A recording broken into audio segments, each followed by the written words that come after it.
ఒక పేర్ని నాని, ఒక అంబటి రాంబాబు, ఒక దేవినేని అవినాష్, వీళ్ళకి నిన్న కోడిగుడ్లు ఇసిరాం. బా ఏం కుట్టామరా వాసులు, వాళ్ళకి బుద్ధి చెప్పేశాం, అట్లాగే వాళ్ళకి అట్లా తేల్చాం ఇట్లా తేల్చాం.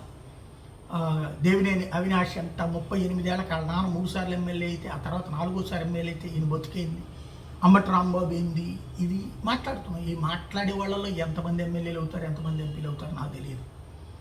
మనం ఎవడో ఒకటి కోసం కొమ్ము కాస్త చేసుకొచ్చేటటువంటి వ్యవహారం. బేసిక్ కామన్ సెన్స్ ఒకటే.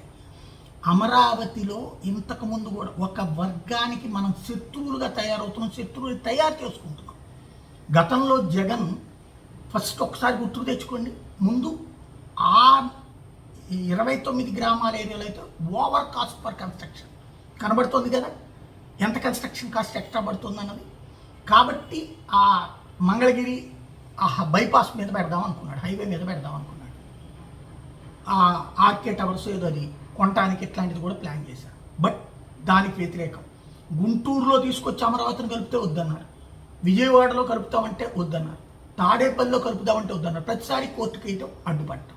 అంటే కేవలం 29 గ్రామాలే బాగుపడాలని కోరుకోవడం.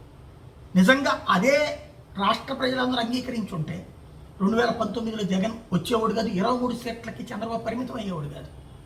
మొన్నటిసారి ఫెయిల్యూర్ ఏంటంటే ఏమీ చేయలేకపోవడం. అమరావతితో కాదనుకున్నప్పుడు 3 రాజధానులు అంటూ చివరిదాకా సాగతీయకూడదు.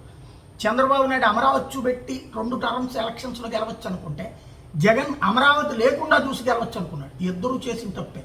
ఎవరు చేసిన తప్పని మాట్లాడుకోవాలి. మనం ఇప్పుడు చేస్తున్నది ఏంటది, మనం కేవలం తెలుగుదేశం సానుభూతి పరులైతే జనసేన సానుభూతి పరులు, అది కూడా తెలుగుదేశంతో కలిసి ఉంటేనే జనసేన. ఇంతకుముందు కలిసి ఉండకపోతే అదే పవన్ కళ్యాణ్ని రానియమని అడ్డుకుంటామన్నటువంటి పరిస్థితి. కాబట్టి ఇది అమరావతి అందరిది అనే భావన రావాలి, కానీ కొందరిదే అనే భావన తెచ్చుకునేటట్టయితే, అందుకోసం ఘర్షణలు పడేటట్టయితే, అందుకోసం అంబటి రాంబాబుని బూతులు తిడతాం, పేర్నానిని బూతులు తిడతాం, అసలు అందరినీ బూతులు తిడతాం, బూతులు తిట్టడం మా హక్కు, ఎదురోళ్ళు తిడితే ఇందేం బూతులు అంటాం అనుకుంటే దానివల్ల ప్రయోజనం ఏముంటుంది? క్రమంగా ఇది కొత్త మలుపులు తిరుగుతున్నారు, ఆలోచించుకోవాల్సి.